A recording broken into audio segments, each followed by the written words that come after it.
right? So keeping the renal clearance idea in mind, now let's switch gears slightly to talk about how we can use a proxy, right, substance to help us calculate GFR for a patient. Of course, to do so, we're going to have to use the renal clearance value for that proxy substance, as we'll see when we look at the actual equation itself. It's a renal clearance value equation. So we start here. If we want to calculate GFR, it would help if we have a substance that is neither reabsorbed or secreted, that can only be filtered, and what is filtered, ends up being the filter load, will then be excreted. That way we can directly determine the amount of plasma that is being filtered at the glomerulus. So if we don't have a secretion rate for a substance, reabsorption, what this means is what we excrete will be what we filter, right? E equals F for that solute of interest. And there are different solutes that we can use here, as we'll see, but the one that we'll be focusing on is inulin.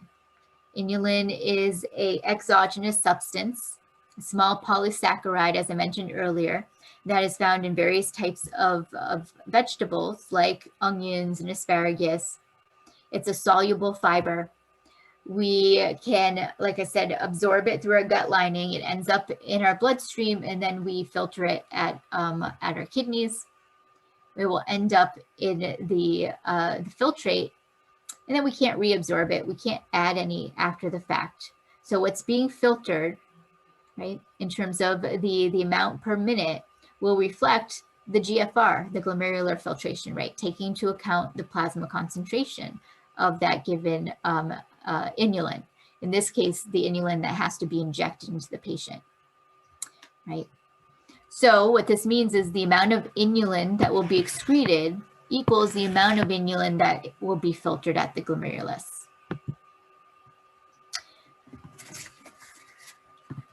So how do we actually calculate this for an individual, and what data would we use from, say, a data table that's based on blood work and urine work for that patient?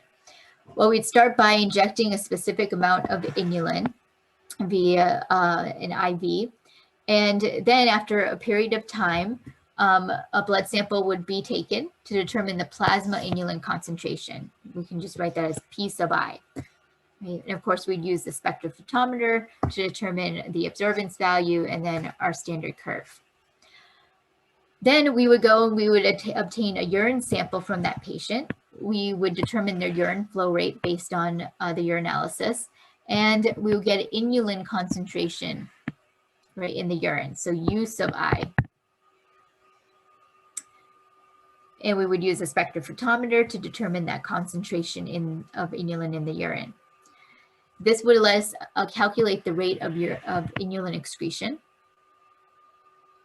using this equation here, flow rate multiplied by the urine concentration, in this case of inulin. But in essence, this is how we would set up that equation, this initial equation that I showed you, where our filtered load for inulin equals our excretion rate for inulin. Filtration rate equals excretion rate, right? To get excretion rate, we need the urine flow rate. Check, we can get that from the patient. We can get a urine concentration for the inulin, right? We can get that from the patient. And we can get a plasma concentration for the inulin from the patient. What we're left with here in terms of variables is GFR. What we're solving for is GFR. So we can now rearrange this equation to solve for GFR, and when we do, we get the equation for renal clearance value. Our urine flow rate multiplied by our urine concentration over our plasma concentration for that solute of interest, in this case, inulin. This tells us that the renal clearance value for inulin, when we calculate it, will give us the GFR for the patient. Keep in mind, this is true regardless of what the initial question is asking you. Like I said earlier, it might be asking you to determine the secretion rate for PAH, determine the reabsorption rate or excretion rate for glucose. Either way, to be able to calculate that, you need a filtered load. And to calculate a filtered load for that given solute, you need a GFR. And to calculate that GFR, you can go to data for that patient that involves inulin. You can plug it into this equation, you can get a GFR. Right? We're going to practice, like I said, some examples of that later on. Here's a basic example that's just asking us to calculate the GFR using this renal clearance value for inulin. So the scenario here is a doctor suspects that the patient has kidney damage and then has inulin infused into the vein. She then recovers 0.5 milligrams per milliliter of inulin, right, from the blood plasma. That gives us our plasma concentration for inulin. And then 30 milligrams per milliliter of inulin from the urine. That's our urine concentration for inulin. And our urine flow rate was calculated here. Just plug that in and we get, in this case, 120 milliliters per minute, right? Which according to this table that tells us the stages of chronic kidney disease, that would be perfectly normal. We aren't at stage 1, which is 90 or less, right, for a GFR. If we're at 15 or less, then we're at, right, the stage of kidney failure where the individual would need, for instance, dialysis. And then we have these numbers in between. Now, as I said earlier, we're going to use just a standard cutoff here. Anything below 125 milliliters per minute, we're going to consider renal failure. So technically, if this was our answer, 120, you'd have to tell me that's renal failure. And we all know that that's not. But just for testing purposes on the lab unit 2 exam, if you were to calculate this, you would tell me that's a low GFR compared to normal, right? Everyone got that? Okay. However, on the questions in your lab manual, we're not being that rigid in terms of the definition of what's renal failure in terms of the GFR. So if you calculate something like 120, right, in the question, you, in that case, don't have to say that it's renal failure, but it really doesn't matter at that point whether or not you're going to tell me that's a low or high GFR. For the exam, it does matter.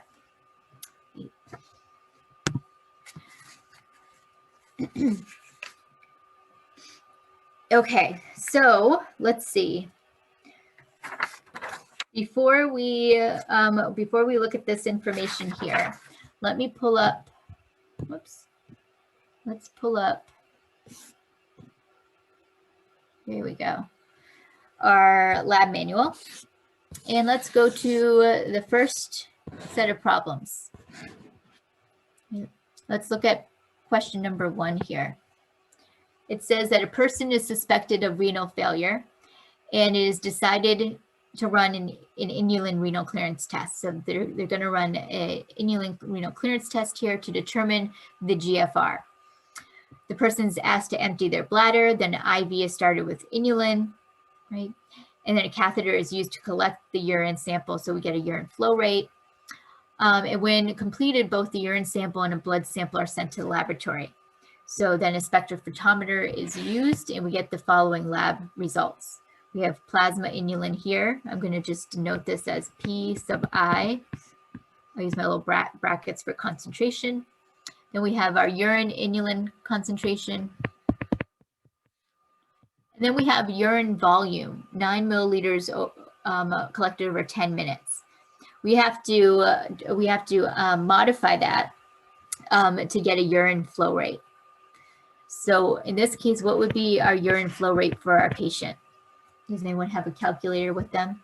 9 divided by 10 gives you what?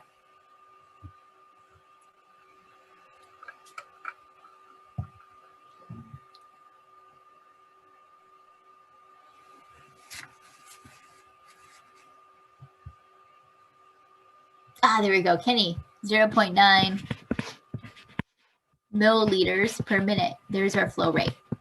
We had to derive it from the information given to us. Okay. And for the plasma inulin, urine inulin, we have the correct units, milligrams per milliliter, so no changes. So always check the units to make sure you don't have to simplify, modify anything. So these are the correct units we need. First question here, A, asks us to calculate the GFR for the patient, right? And we know the GFR is equal to the renal clearance value for inulin. So we just set up our equation, right, to calculate that renal clearance value, which would be urine concentration multiplied by our urine flow rate divided by our plasma inulin concentration. Okay. We don't have to walk through all the steps in terms of how to solve that, but the answer is given to you. So if you plug that in correctly, you should get the answer that's shown here on the page. Then there's a question about whether that GFR indicates Goldblatt hypertension. And if that were the case, we know that in order to have Goldblatt hypertension, the individual would have to have an abnormally low GFR. Did anyone calculate what this individual's GFR is? Nicole, you got 128.6 milliliters per minute. I know that's right there on the screen, but I'm just having you humor me, right, and do the calculation to make sure we're doing it correctly, which is definitely above our 125. And since it's not lower, then we don't have to worry about an individual having renal failure, which then would suggest that they don't have this Goldblatt hypertension, because that Goldblatt hypertension would cause a low GFR. In that case, because they have a low renal blood flow. But more on that Goldblatt hypertension in just a few slides. Right. Let's look at this question below. We could look at B. For B, we're given a reabsorption rate for the patient. So let me just underline that here. We have a reabsorption rate. And we're asked to calculate how much glucose will spill over into the urine of this person that we've already collected data on. Right? What rate are we looking for if we're asking how much glucose is spilling over into the urine? What specific variable are you calculating?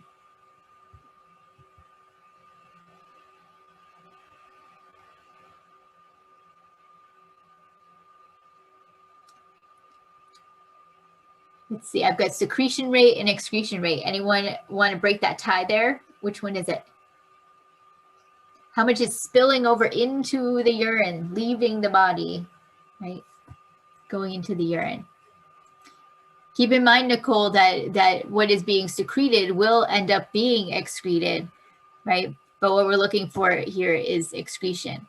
And something important to note here is we're working with glucose, and we know that glucose can't be secreted. So there's going to be a secretion rate of 0 in this case. But yes, what we're looking for is excretion rate. We're solving for E sub glu for glucose. So what I would do is I would start by writing down my master equation here. I know I'm solving for E. How about filtration rate for glucose? And then adding to that the secretion rate for glucose and subtracting from that the reabsorption rate for glucose. Right. That's the other information that I would need. And as I just mentioned, we know that the secretion rate for glucose is 0. So we can remove that. And we're given the reabsorption maximum here in the question, given that the TM, the Tmax for reabsorption for glucose is 320 milligrams per minute. This value here is going to be 320 milligrams per minute. Right? We're now asked to calculate that excretion rate. And then we stop and go, well, what about the filtration? What's our filtration rate? What can we use to determine our filtration rate here? What information that's given to us can we use?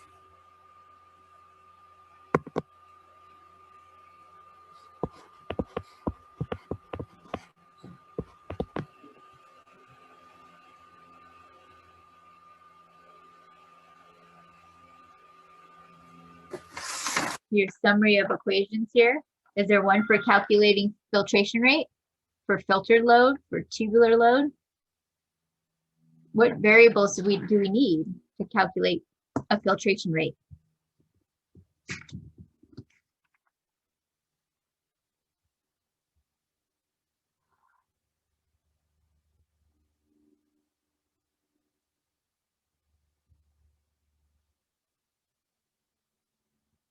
Nicole says GFR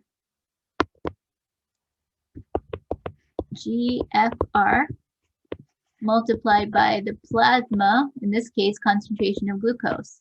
Oh, and look, we're given the plasma glucose concentration. It's not exactly what we want, though. We're gonna have to simplify that. We're given 450 milligrams per 100 milliliters. We want milligrams per milliliter, so we divide that by 100. Make 450 milligrams divided by 100 milliliters.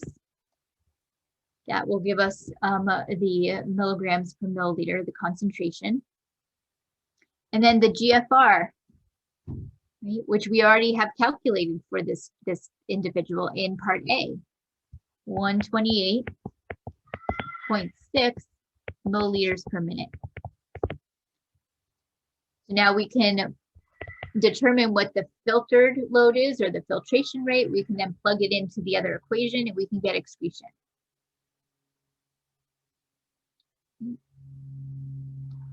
Anyone have any questions about that? So far, so good?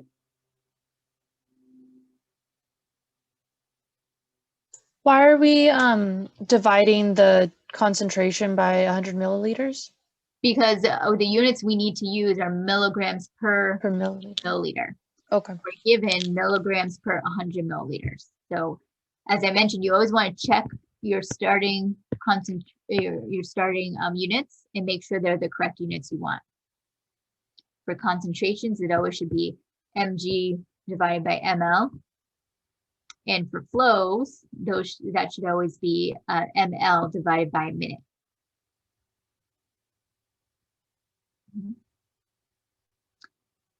Good question. Any other questions? Okay, so we're going to be coming back to question 2 just a little bit. Let's jump back to these slides here. And I'm going to finish up this section before starting a new recording here for the final bit by discussing other ways that we can estimate GFR. So renal clearance, the renal clearance value is going to be equal to GFR for any substance that's freely filtered but not reabsorbed or secreted. So technically we could use any substance that falls into that category. We just choose to use inulin because it's a non-toxic substance that's easy to inject and easy to track. But other ones that can be used and have been used are used. Rather than have been used, or iothalamate. Iothalamate is a water-soluble contrast medium that's used for X-rays. It's also exogenous, so it has to be injected, but it can be used as a filtration marker to determine GFR because it's another substance that's freely filtered but not reabsorbed or secreted. So we can determine levels in the blood for iothalamate. In the urine flow rate, we can get a renal clearance value for iothalamate. Should give us the same information that we get for inulin. Then there's creatinine. And we know that creatinine is endogenous. Our body produces it as a byproduct of skeletal muscle metabolism. And this is handy to use creatinine as a proxy for GFR, or an estimate of GFR, because we don't need to infuse any substance into the body. We would have to potentially collect blood to determine the concentration in the plasma, and then collect urine to determine concentration in the urine. But this can give us an estimate on the urinalysis of the GFR. However, we need to keep in mind that for creatinine, it doesn't follow these rules exactly, right? It is a substance that's freely filtered, but there's a small amount of secretion along the PCT, as we've discussed in the lectures. What this means is that if we use it to calculate GFR, our GFR will be a slight overestimate. On average, a normal renal clearance value, so renal clearance value for creatinine, I'm just going to write it as CRT, is around 140 milliliters per minute rather than 125. And so that just needs to be taken into account, the fact that it will be an overestimate and then it can be corrected.